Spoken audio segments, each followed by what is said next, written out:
Pensions గురించి వైఎస్ఆర్సీపీ ప్రచారం చేస్తుంది. నిన్న కూడా కొన్ని ఫోన్ కాల్స్ వచ్చినాయి.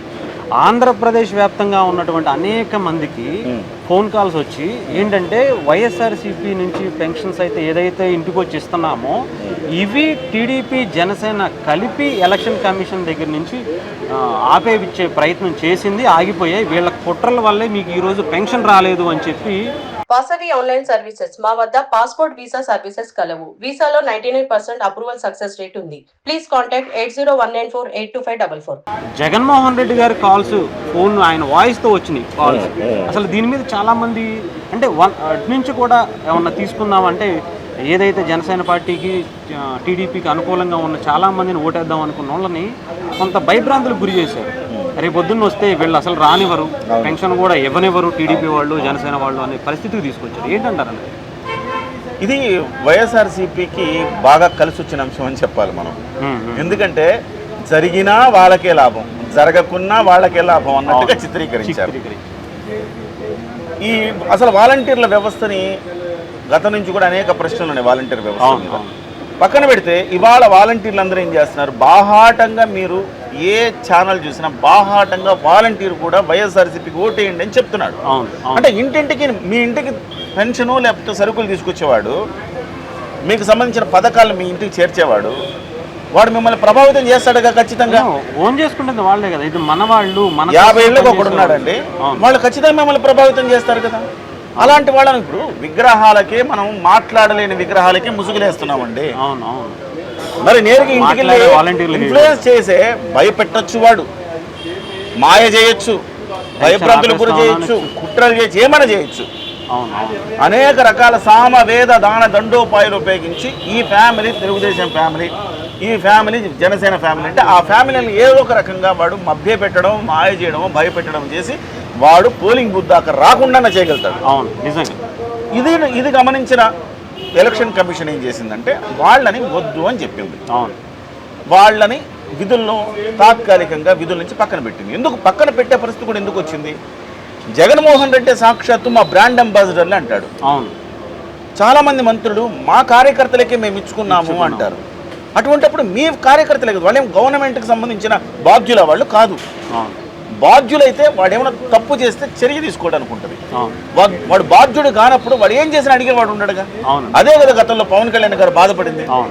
సో ఇలాంటి అన్ఆర్గనైజ్డ్ వ్యవస్థను మీరు ఆర్గనైజ్డ్ చేసుకుని మీరు వాడుకుంటున్నారు అనేది ప్రధానమైన పాయింట్. ఎలక్షన్ కమిషన్ ఇళ్లకు పెన్షన్ తీసుకెళ్ళిపోద్దని చెప్పలేదు. ఎలక్షన్ కమిషన్ దేశం మొత్తంలో మోదీ గారి గవర్నమెంట్ కావచ్చు, అనేక రాష్ట్రాల గవర్నమెంట్ కూడా పెన్షన్స్ అనేవి ఇస్తున్నాయి కదా. తెలుగు రాష్ట్రాల్లో ముఖ్యంగా ఆంధ్రప్రదేశ్లోనే కాదు కదా, ఇక్కడ వాలంటీర్లు ఉంటేనే అక్కడ వాలంటీర్ లేకపోయినా ఇస్తున్నారు కదా. మరి దానికి దీనికి డిఫరెన్స్ ఎలా చూపిస్తారు?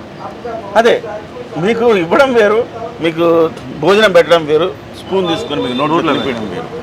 ఇంత దారుణమైన పరిస్థితికి ఆంధ్రప్రదేశ్ ప్రభుత్వం తెచ్చేసింది. అలవాటు పడిపోయామండి మనం, ప్రజల్ని అలవాటు పడిపోయాం. అలవాటు పడ్డ తర్వాత దాన్ని ఒక నెల రాకపోతే మనకు వచ్చి వాడు పెన్షన్ ఇవ్వకపోతే మనకు కొంచెం ఇబ్బందిగా బాధగా ఉంటుంది. తప్ప నేను అక్కడ దాకా వెళ్ళాలా అని బాధగా ఉంటుంది. సో ఇలాంటి సిచ్యువేషన్ని క్రియేట్ చేసినప్పుడు ఆటోమేటిక్గా కొంత ప్రభుత్వం మీద సానుకూలత, ప్రతిపక్షం మీద ఒక వ్యతిరేకత వస్తుంది. ఎందుకు అంటే ప్రభుత్వం ప్రచారం ఏం చేస్తుంది, చంద్రబాబు నాయుడు పవన్ కళ్యాణ్ కలిపి మీ పెన్షన్లు మీ ఇంటికి రాకుండా చేశారు, ఇది వాళ్ళు చేసే ప్రచారం. దీనివల్ల ఆటోమేటిక్గా వీళ్ళ మీద కోపం పెరగాలి, వీళ్ళకి ఓటేయకూడదు అనేది ఆయన ఉద్దేశం అల్టిమేట్. కానీ ఇప్పుడు ఎలక్షన్ కమిషన్ ఏం చెప్పింది, మీరు ఇళ్ళకు పంపించద్దు అని చెప్పలా, వాలంటీర్లను వాడద్దు అని చెప్పింది. గవర్నమెంట్ సర్వెంట్స్ చాలా మంది ఉంటారు, వాళ్ళు ప్రత్యామ్నాయ మార్గాలు ఉన్నాయి కదా. మీకు సచివాలయ ఉద్యోగులు 1,26,000 మంది ఉన్నారండి. మీకు వాలంటీర్లు అంతా 2 లక్షల చిల్లర. మీకు ఆల్రెడీ సచివాలయ ఉద్యోగులు 1,26,000 మంది ఉన్నారు. ఇక మీకు తగ్గుతుంది 1,00,000 మంది తగ్గుతున్నారు. ఈ 1,00,000 మందిని మీరు ప్రతి చోట ఇప్పుడు టీచర్లు ఉన్నారు, ఎండాకాలం వచ్చేసింది, చాలా మంది స్కూళ్ళ సెలవులు వచ్చేసినాయి. టీచర్లు, ఇతర ప్రభుత్వ సిబ్బంది రకరకాలు ఉన్నారు కదా, వాళ్ళందరినీ కూడా మీరు వాడుకోవచ్చు కదా. 1 నెలకు 2 నెలలకు వాడచ్చు. రెండు సార్లు పెన్షన్, మళ్ళీ మేము ఒకటికి పెన్షన్ ఇవ్వాలి, ఆ తర్వాత కొత్త ప్రభుత్వం వస్తుంది.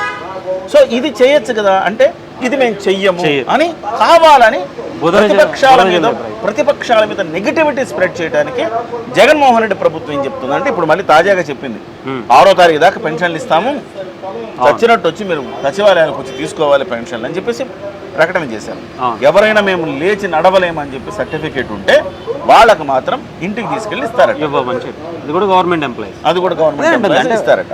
జగన్మోహన్ రెడ్డి గారు ఒక్కళ్ళే కాదు, దేశవ్యాప్తంగా అనేక కోట్ల మందికి మోదీ గారు లాంటి వ్యక్తి పెన్షన్లు ఇస్తున్నారు. అలాంటప్పుడు అక్కడ రాని ప్రాబ్లం అక్కడ ఎలక్షన్స్ జరుగుతున్నాయి, దేశవ్యాప్తంగా కూడా ఎలక్షన్స్ జరుగుతున్నాయి, అనేక రాష్ట్రాల్లో ఎలక్షన్స్ జరుగుతున్నాయి. కానీ ఎందుకని అవతల అంటే ఏదైతే ప్రతిపక్షాలు ఉన్నాయో దాన్ని నెగిటివిటీ చేయాలి, దాన్ని రేపొద్దున వాళ్ళు ఓటు వేయకూడదు అనే ఉద్దేశంతో జగన్మోహన్ రెడ్డి గారు చేసేటువంటి కుట్రల్లో ఇదొక ప్రధానమైనటువంటి కనిపిస్తుంది. ఎంత మాయ చేస్తారంటే జగన్మోహన్ రెడ్డి గారు దళితులకు సంబంధించి దాదాపు 20 పథకాలకు పైగా రద్దు చేస్తారు. అవును, ఒక అంబేద్కర్ విగ్రహం కడతారు, అదా మనకు తిండి పెడుతుంది. ఒక అంబేద్కర్ విగ్రహం పెట్టి దళితులకి నేనే దళిత బంధు అంటాడు. బీసీలకు సంబంధించి అనేక పథకాలను రద్దు చేస్తాడు. రద్దు చేసి సామాజిక యాత్ర చేసి నా బీసీలు నా ఎస్సీలు అంటాడు. అదే సమయంలో కాపులకు సంబంధించి ఇవ్వాల్సిన డబ్బులు కూడా ఇవ్వకుండా 2,000 కోట్ల రూపాయలు ప్రతి ఏడాది ఇస్తానని చెప్పి మోసం చేసి 5 ఏళ్లకు కూడా కలిపి 2,000 కోట్లు చూపించుకునే దుస్థితి చేసి ఇవాళ నేను కాపులకు ఎక్కువ సీట్లు ఇచ్చానంటాడు. మీరు అబ్జర్వ్ చేశారా? నేను విగ్రహం పెట్టాను, నేను బస్సు యాత్ర చేస్తున్నా, నేను ఎక్కువ సీట్లు ఇచ్చా, ఇలాంటి చేసి అసలు సిసల బెనిఫిట్స్ పేదలకు రాకుండా చేసి మాయ చేస్తాడు.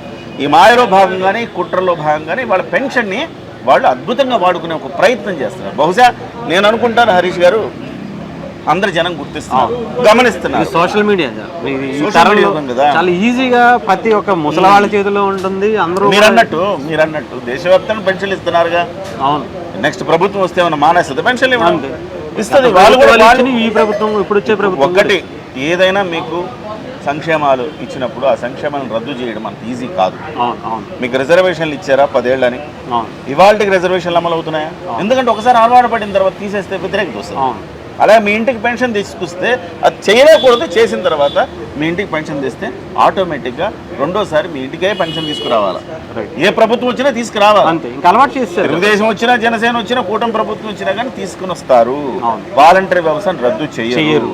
తాత్కాలికంగా నేను ఇంతకుముందు అన్నట్టు మాట్లాడలేని విగ్రహాలకే ముసుగులేస్తున్నప్పుడు మాట్లాడి ప్రలోభ పెట్టే వాళ్ళని వీళ్ళని దూరంగా ఉంచడం అనేది ఎలక్షన్ కమిషన్ చేస్తుంది కదా. ఆ విషయం చేయాలి కూడా. సో అంటే ప్రజలు కూడా గమనించండి, దేశవ్యాప్తంగా అనేక రాష్ట్రాల్లో ఇస్తున్నప్పుడు ఒక జగన్మోహన్ రెడ్డి గారే ఎందుకు ప్రతిపక్షాల మీద ఇంత కుట్ర చేస్తున్నారు, ఏం చేయబోతున్నారు అనేది ఒకసారి ఆలోచించుకుని ఈ ఒక్క 2 నెలల్లో మీరు కొంచెం ఇబ్బంది పడినా మీరు తర్వాత కొన్ని తరాలు హ్యాపీగా ఉండాలనుకుంటే ఒక మంచి గవర్నమెంట్ ఎన్నుకోవడం అనేది ఈ టైంలోనే కొంచెం ఆలోచన చేయాల్సిందిగా మా ప్రయత్నం అయితే ఇది.